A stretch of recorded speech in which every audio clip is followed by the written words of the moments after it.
பாஜக தன்னுடைய தொகுதிகளை கேட்டு வாங்கும். அதனால தான் அவங்க சொல்கிறாங்க 40-30 நாங்கள் ஜெயிப்போம் அப்படின்ட்டு. அவர் என்ன சொன்னார், 30 ஜெயிச்சிட்டோம்னு சொன்னால் நம்மளுக்கு வந்து ஆட்சியில் அதிகாரம். ஓகே, அதுக்கு பேக்ரவுண்ட் அதுதான். கண்டிப்பாக இந்த ட்ரிப்பை ரெட்டை ரகத்தில் தான் அவங்க வந்து எம்எல்ஏ பண்ணணும்னு பார்க்குறாங்க. பாஜக கண்டிப்பாக அதை வந்து வெற்றி அடைய போகுது. அதனால ஏடிஎம்கேக்கு லாஸ் கிடையாது. பாஜகவுக்கு வந்து பெருந்தன்மை ரொம்ப ஜாஸ்தி சார், நீங்கள் அதை புரிஞ்சுக்குங்க. அப்பேற்பட்ட நிதிஷ்குமாருக்கு 47 இடத்துல தான் அவர் வின் பண்ணிருக்கிறாரு, தேங்க்ஸ் டு சிராக் பாஸ்வான். எப்போ 2017 2019 அப்போ கூட நீங்கள் தான் எங்கள் முதல்வர் அப்படின்னு அவங்க சொன்னாங்க. அதனால் பாஜக வந்து தமிழகத்தில் ஆட்சியை பிடிக்கிறதுல அவசரமே இல்லை, அதிகாரத்தில் பங்குக்கு அவசரப்படலை. அவங்க தான் அவசரப்படுறாங்க, அந்த கூட்டணியில் மற்ற கூட்டணியில் தான் அவசரப்படுறாங்க. அதனால் அதிமுக தலைவர்களோ தொண்டர்களோ ஆதரவாளர்களோ அதை பற்றி எந்த கவலையும் பட அவசியம் இல்லைங்கிறது என் கருத்து. இல்லை, இப்போ திமுக போன்ற கட்சிகள்லாம் விமர்சனம் என்ன வைக்கிறாங்கன்னா, அதிமுக தலைமையில் பாஜக இருக்கா, இல்லை என்டிஏல வந்து பாஜக தலைமையில் அதிமுக இருக்கா? நீங்கள் அப்படி கேட்டீங்கன்னு சொன்னால் நான் உங்களை ஒரு கேள்வி கேட்குறேன். பாஜக வந்து ஓபிஎஸ் சேர்த்துக்கோன்ட்டு இவ்வளோ நாள் சொன்னாங்கல்ல, இவ்வளவு ப்ரெஷர் கொடுத்தாங்கல்ல, எடப்பாடி பழனிசாமி சேர்த்துக்கிட்டாரா சார்? அவ்வளோதான் சார். எடப்பாடி பழனிசாமி கூட்டணி தர்மத்தை கருத்தில் கொண்டு ஒரு சில இடங்களில் சாஃப்ட் கார்னர் காமிக்கிறாரு.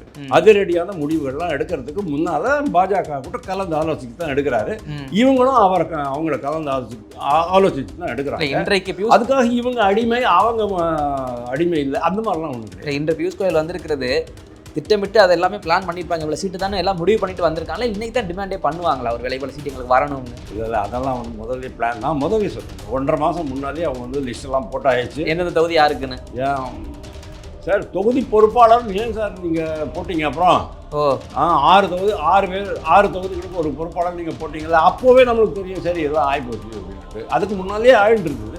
அதுக்கு நம்மள்ட்ட தகவல்கள் இருக்குது. நேச்சுரலி 2.54 அவங்க 20% கொடுத்தாங்கன்னா இப்போ 11.24 எவ்வளவு 100 கொடுப்பாங்களா? அப்படிலாம் கொடுக்க மாட்டாங்க. அவங்களுக்கும் தெரியும். ஏன்னா மெயின் கட்சி இங்கே வந்து அதிமுக தான். அதிமுக 160க்கு கீழே இறங்காது. என்னை பொறுத்த வரைக்கும் 165 கீழே அவங்க இறங்க மாட்டாங்க.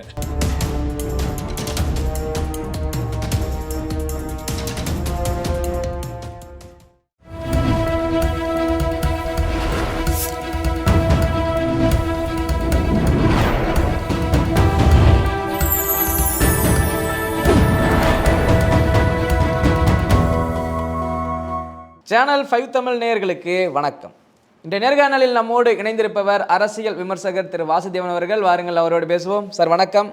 வணக்கம் சார். இன்றைக்கி பார்த்தீங்கன்னா மத்திய அமைச்சர் பியூஷ் கோயல் அவர்கள் தமிழகம் வருகிறார். குறிப்பாக எதிர்க்கட்சித் தலைவர் எடப்பாடி பழனிசாமியை சந்தித்து பேசுகிறார். இந்த கூட்டணி தொடர்பான எத்தனை இடங்கள் இதெல்லாம் முடிவாக வாய்ப்பு இருக்குது அப்படின்னு தகவல்கள் வருது.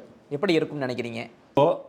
2021 வந்து பாரதிய ஜனதா கட்சி 2.54 கட்சி, இப்போ வந்து 11.24 கட்சி. அதாவது நோட்டா கட்சியிலேருந்து மாறி 13% கொண்டு வந்துட்டாங்க. அது மட்டும் இல்லாமல் அண்ணாமலை என்ன பண்ணார், ஒரு பெரிய சாதனை பாருங்கள். அண்ணாமலைக்கு எந்த பின்புலமும் கிடையாது. அண்ணாமலை ஒரு நாய்ஸு, ஆட்டுக்குட்டி, எப்படி தானே சொல்லிக்கிட்டு இருந்தீங்க. உங்களை சொல்லலை, மற்றவங்களாம் விமர்சனம் சொல்லிக்கிட்டு இருந்தீங்க. என் தலைமையில், என்னுடைய கட்சி தலைமையில், என்னுடைய தலைமையில் கூட்டணி அமைப்புன்னு சொல்லிட்டு அமைச்சாரா இல்லையா? சக்ஸஸ்ஃபுல்லாக 11.24% கொண்டு வந்தாரா இல்லையா நோட்டா கட்சியை? அதுக்கப்புறமா கூட்டணிலாம் சேர்த்து 18% எடுத்தாரா இல்லையா? அந்த டிஃபரன்ஸு இன்றைக்கி நீங்கள் பார்க்க முடியும். இதைத்தான் நான் காங்கிரஸுக்கு சொல்லிக்கிட்டு இருக்கேன். நீங்கள் தனியாக போங்க, கட்சியை வளங்க, 4%லேயே நிற்காதீங்க, 20%க்கு போங்க. அதுக்கப்புறமா 2029 நீங்கள் வந்து பேச்சுவார்த்தைக்கு வாங்க. அப்போ தான் மரியாதை இருக்கும் உங்களுக்கு, இல்லைன்னா மரியாதை இருக்காது. இன்றைக்கி காங்கிரஸ் கட்சி மரியாதை இல்லாமல் இருக்கிறதுக்கு, இந்த மாதிரி மிஸ்ட்ரீட் பண்ணுறதுக்கு காரணமே, டிஎம்கே மிஸ்ட்ரீட் பண்ணுறாங்க, அவமானப்படுத்துகிறாங்க, காரணமே அவங்களுடைய ஓட் பர்சன்டேஜ் தான். நீங்கள் அப்படியே 4% பாஜக அன்றைக்கு என்ன நிலைப்பாடு அண்ணாமலை அவர்கள் எடுத்தாலும் அதே மாதிரி நிலைப்பாடை காங்கிரஸ் எடுக்கணும்னு சொல்கிறீங்க. ஆமாம், அப்படி அன்றைக்கு நிலைப்பாடு எடுத்தனால இன்றைக்கு பாஜகவுக்கு அதிகமான இடங்கள் கிடைக்க வாய்ப்பு இருக்கா? அந்த கேள்வி அதுக்கு தான் நான் சொல்ல வந்தேன். ஆக்சுவலி நேச்சுரலி 2.54 அவங்க 20% கொடுத்தாங்கன்னா இப்போ 11.24 எவ்வளவு 100 கொடுப்பாங்களா? அப்படிலாம் கொடுக்க மாட்டாங்க. அவங்களுக்கும் தெரியும். ஏன்னா மெயின் கட்சி இங்கே வந்து அதிமுக தான். அதிமுக 160க்கு கீழே இறங்காது. என்னை பொறுத்த வரைக்கும் 165 கீழே அவங்க இறங்க மாட்டாங்க. ஸோ பாக்கி எவ்வளோ இருக்குது? ஒரு 70 சீட் இருக்குது. அந்த 70 சீட்டை தான் பாக்கி எல்லாருக்கும் பிச்சு பிச்சு கொடுக்கணும். அதில் வந்து 17, 18 பாமக எடுத்துக்க போகுது. பாக்கி சில்லற கட்சிகள்லாம் சேர்ந்து ஒரு 15 போச்சுன்னு சொன்னால் 30. ஸோ பாக்கி 30 தான் உங்களுக்கு வந்து 30லேருந்து 35க்குள்ளே தான் வந்து பாரதிய ஜனதா கட்சி கிடைக்கும். அவங்க என்ன சொல்கிறாங்க, நாங்கள் வந்து 72 இடங்களில் 2வது இடத்துல இருந்தோம், ஏடிஎம்கே 3வது இடத்துக்கு போச்சு அப்படிங்கிறாங்க. அதெல்லாம் கரெக்டு தான். ஆனால் அதுலேயும் கூட ஏடிஎம்கே இப்போ உங்கள் கட்சி தானே, உங்களுடைய கூட்டணியில் இருக்குது. அப்படிங்கும்போது இவங்க ஒரேடியாக 72, 80 டிமாண்ட் பண்ணாங்கன்னா பைத்தியக்காரத்தனம். 6 மாதம் முன்னாலேயே நாம் சொன்னோம், அண்ணாமலை வந்து அண்ணாமலை பொறுப்பில் இருந்து கீழே இறங்கின பிறகு கொஞ்சம் மந்த கதியில் இருந்தபோது இந்த மாதிரி இந்த ட்ரிப் இந்த பேச்சுவார்த்தை எல்லாம் நடந்தது. பொதுமக்கள் மத்தியில் சர்ச்சைகள் ஏகப்பட்ட நடந்தது, விவாதங்கள் நடந்தது.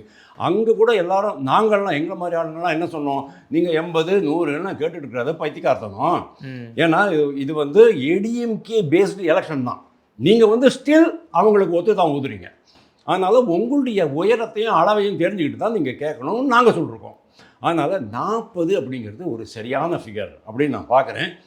ஒரு 5 சீட்டு முன்னால் பின்னாலும் இருக்கலாம் அப்படிங்கிறது என்னுடைய இது. ஒருவேளை டிடிவி தினகரன் சொன்ன மாதிரியே என்னுடைய தொகுதிகள் பாஜகலேருந்து கொடுப்பாங்க அப்படின்னு அவர் சொன்னார் இல்லையா, அப்படிங்கும்போது அதையும் சேர்த்து இவங்களுக்கு கொடுப்பாங்க அப்படின்னு நான் நினைக்கிறேன். அதான் நம்ம கணக்கு பண்ணதுபடி அதிமுக எடுத்தது போக பேலன்ஸ் 70 இருக்குன்னா 20 மட்டும் மற்ற அந்த வரக்கூடிய சிறு சிறு கட்சிகள் கொடுத்துட்டு பேலன்ஸ் 50 வச்சு அமமுகவும் பாஜகவும் பங்கிட்டு கொண்டால் அந்த மாதிரி தான் டெவலப் ஆகும் அப்படின்னு நான் இல்லை. அது கை கொடுக்க வாய்ப்பு இருக்கா வெற்றிக்கு இந்த 50? இல்லை ஏன் இதுக்கும் வெற்றிக்கு என்ன சம்பந்தம்? அவங்க ஓகே இப்போ 100 கொடுத்துட்டாங்கன்னா வெற்றி ஆகிடுமா? அப்படி இல்லை.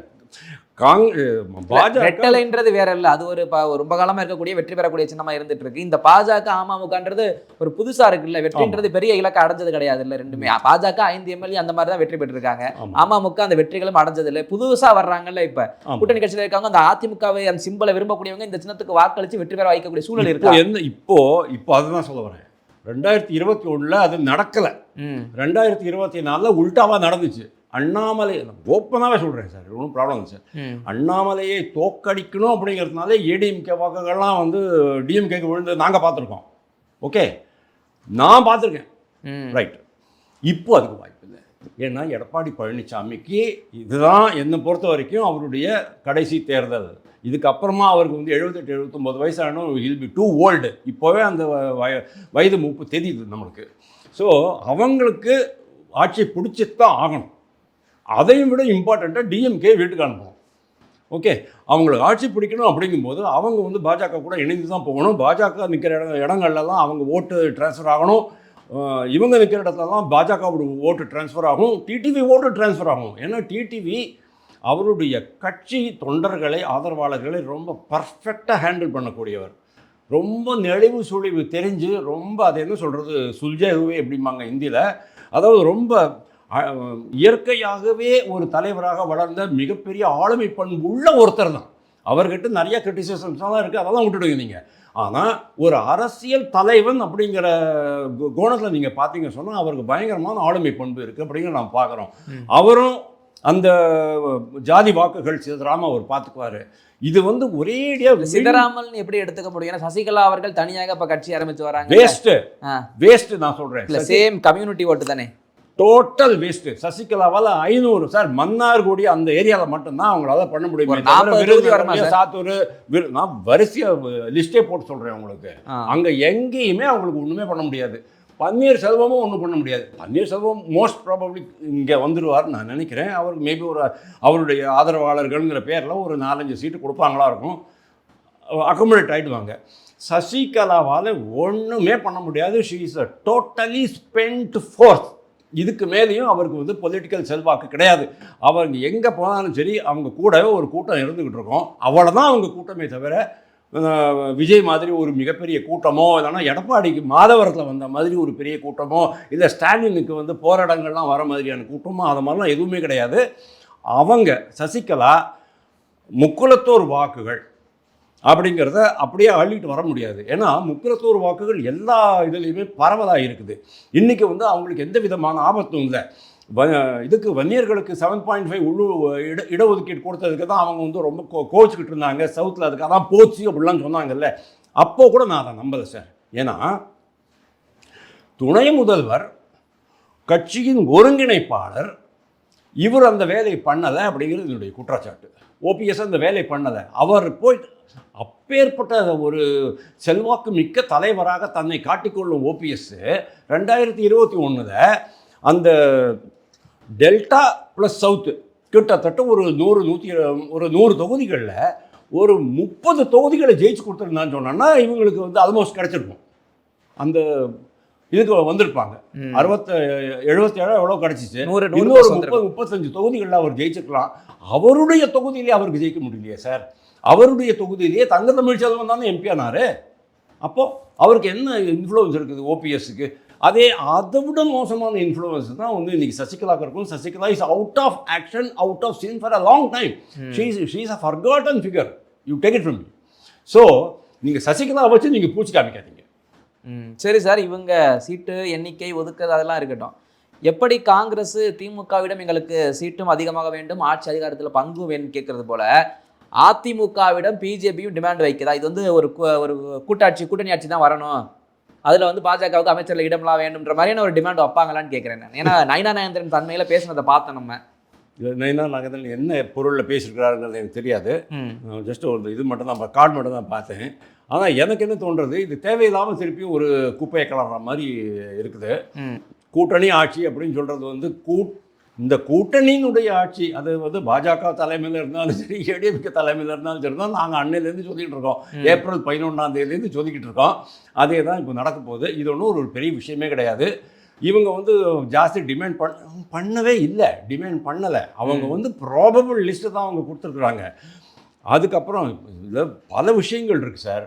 ஒன்று, ஜாதி வாரி வாக்குகள் எந்தெந்த இதில் இருக்குது, யார் வேட்பாளரை நிறுத்த போகிறீங்க அப்படிங்கிறது.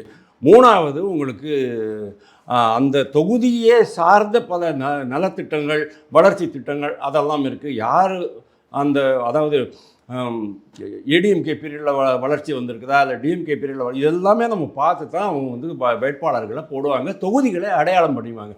தொகுதி அடையாளம் பண்ணிக்கிறதும் வேட்பாளர்களை அடையாளம் பண்ணுறதும் பல்வேறு காரணிகளின் அடிப்படையில் தான் இருக்கும்.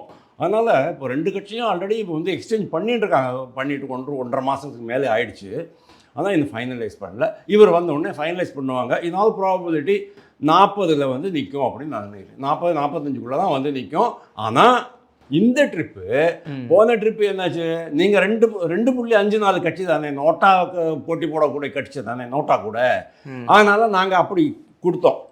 தேவையில்லாத, எங்களால் ஜெயிக்க முடியாத பல தொகுதிகளை அவங்களுக்கு கொடுத்தோம். ஆனால் இப்போ நாம் அப்படி கொடுக்க முடியாது. பாஜக தன்னுடைய தொகுதிகளை கேட்டு வாங்கும். அதனால தான் அவங்க சொல்கிறாங்க 40-30 நாங்கள் ஜெயிப்போம் அப்படின்ட்டு. அவர் என்ன சொன்னார், 30 ஜெயிச்சிட்டோம்னு சொன்னால் நம்மளுக்கு வந்து ஆட்சியில் அதிகாரம். ஓகே, அதுக்கு பேக்ரவுண்ட் அதுதான். கண்டிப்பாக இந்த ட்ரிப்பை ரெட்டை இலக்கத்தில் தான் அவங்க வந்து எம்எல்ஏ பண்ணணும்னு பார்க்குறாங்க. பாஜக கண்டிப்பாக அதை வந்து வெற்றி அடைய போகுது.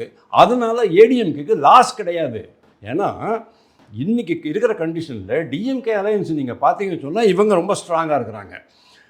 சில பேர் சொல்கிறாங்க காங்கிரஸ் வெளியில் போயிடுச்சு சொன்னோன்னா வந்து உங்களுக்கு திருசங்கு மாதிரி ஆகிடும், யாருக்குமே வந்து 118 கிடைக்காது அப்படின்றாங்க.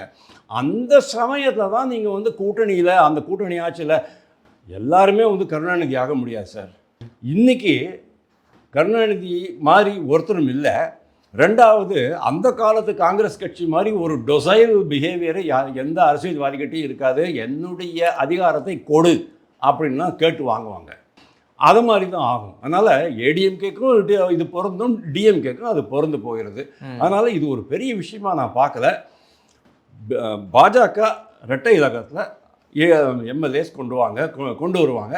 ஆனால் அதனால் ஏடிஎம்கேக்கு எந்த விதமான பாதிப்பும் இருக்காது. ஒருவேளை அவங்க வந்து பாஜகவுக்கு வந்து பெருந்தன்மை ரொம்ப ஜாஸ்தி சார், நீங்கள் அதை புரிஞ்சுக்குங்க. அப்பேற்பட்ட நிதிஷ்குமாருக்கு 47 இடத்துல தான் அவர் வின் பண்ணிருக்கிறாரு, தேங்க்ஸ் டு சிராக் பாஸ்வான். எப்போ 2017, 2019, 2018. அப்போது கூட நீங்கள் தான் எங்கள் முதல்வர் அப்படின்னு அவங்க சொன்னாங்க.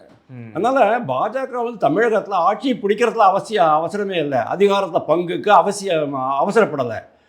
அவங்க தான் அவசரப்படுறாங்க. அந்த கூட்டணியில் மற்ற கூட்டணியில் தான் அவசரப்படுறாங்க. அதனால் அதிமுக தலைவர்களோ தொண்டர்களோ ஆதரவாளர்களோ அதை பற்றி எந்த கவலையும் பட அவசியம் இல்லைங்கிறது என் கருத்து. இல்லை இப்போ திமுக போன்ற கட்சிகள்லாம் விமர்சனம் என்ன வைக்கிறாங்கன்னா, அதிமுக தலைமையில் பாஜக இருக்கா, இல்லை என்டிஏல வந்து பாஜக தலைமையில் அதிமுக இருக்கா? நீங்கள் அப்படி கேட்டீங்கன்னு சொன்னால் நான் உங்களை ஒரு கேள்வி கேட்குறேன். பாஜக வந்து ஓபிஎஸ் சேர்த்துக்கோன்ட்டு இவ்வளோ நாளும் சொன்னாங்கல்ல, இவ்வளவு ப்ரெஷர் கொடுத்தாங்கல்ல, எடப்பாடி பழனிசாமி சேர்த்துக்கிட்டாரா சார்? அவ்வளோதான் சார். இது ஒரே ஒரு ஆன்சர் தான். அதில் ஓபிஎஸ்ஸாக இருந்தாலும் சரி, சசிகலாவாக இருந்தாலும் சரி, தினகரனை கூட திருப்பி கட்சியில் சேர்த்துக்க மாட்டேன் அப்படி தான் சொன்னார். ஆனால் அவர் வந்து தனி கட்சி வச்சுக்கிட்டு இருக்கிறாரு. அப்புறம் அவர் வந்து வெளில போனார், அவரை கூட்டிகிட்டு வந்தாங்க உள்ள. அதுக்கப்புறமா ஒரே மேடையில் இருந்துக்கிட்டு அண்ணன் எடப்பாடி பழனிசாமின்னு அவர் சொல்ல வச்சார். பாஜக சொல்ல வச்சிச்சு. அவ்வளோதான், முடிஞ்சு போச்சு. பாஜக சொல்ல வச்சுச்சுன்னா இப்போ பாஜக தலைமையில் எடப்பாடி இருக்காரா? இல்லை, பாஜக தலைமையில் எடப்பாடி இல்லை, டிடிவி தினகரனுக்கும் பாஜகவுக்கும் இருக்கிற இணக்கம் ரொம்ப அருமையாக இருக்குது. ஆனால் எடப்பாடி பழனிசாமி கூட்டணி தர்மத்தை கருத்தில் கொண்டு ஒரு சில இடங்களில் சாஃப்ட் கார்னர் காமிக்கிறாரு. அதிரடியான முடிவுகள்லாம் எடுக்கிறதுக்கு முன்னால் பாஜக கூட கலந்து ஆலோசித்து தான் எடுக்கிறாரு. இவங்களும் அவங்கள கலந்து ஆலோசித்து தான் எடுக்கிறாங்க. இன்றைக்கு அதுக்காக இவங்க அடிமை, அவங்க அடிமை இல்லை, அந்த மாதிரிலாம் ஒன்றும் கிடையாது. இன்று பியூஷ் கோயல் வந்திருக்கிறது திட்டமிட்டு அதை எல்லாமே பிளான் பண்ணியிருப்பாங்க. இவ்வளோ சீட்டு தானே எல்லாம் முடிவு பண்ணிட்டு வந்திருக்காங்களா, இன்னைக்கு தான் டிமாண்டே பண்ணுவாங்களா ஒரு இவ்வளோ சீட்டு எங்களுக்கு வரணும்னு? இல்லை, அதெல்லாம் வந்து முதல்ல பிளான். நான் முதல்ல சொன்னேன் 1.5 மாதம் முன்னாலே அவங்க வந்து லிஸ்டெல்லாம் போட்டாயிடுச்சு. எந்தெந்த தொகுதி யாருக்குன்னு. ஏன் சார் தொகுதி பொறுப்பாளர் ஏன் சார் நீங்கள் போட்டிங்க? அப்புறம் 6 தொகுதிகளுக்கு ஒரு பொறுப்பாளர் நீங்கள் போட்டிங்களா? அப்போவே நம்மளுக்கு தெரியும் சரி இதெல்லாம் ஆகிப்போச்சு அப்படின்ட்டு. அதுக்கு முன்னாலே ஆகிட்டு இருந்தது. அதுக்கு நம்மள்ட்ட தகவல்கள் இருக்குது. ஆனால் நம்ம போய் இப்போ அவங்க சைன் பண்ணுறது நம்மலாம் பார்க்கல. பட் நம்மளுக்கு தெரியும் அது. அதனால் அது ஒரு பெரிய விஷயம் கிடையாது. எங்களுடைய பல்வேறு கேள்விகளுக்கும் நேரத்தை ஒதுக்கி பயன்படுத்தி மிக நன்றி சார். தொடர்ந்து பேசுவோம்.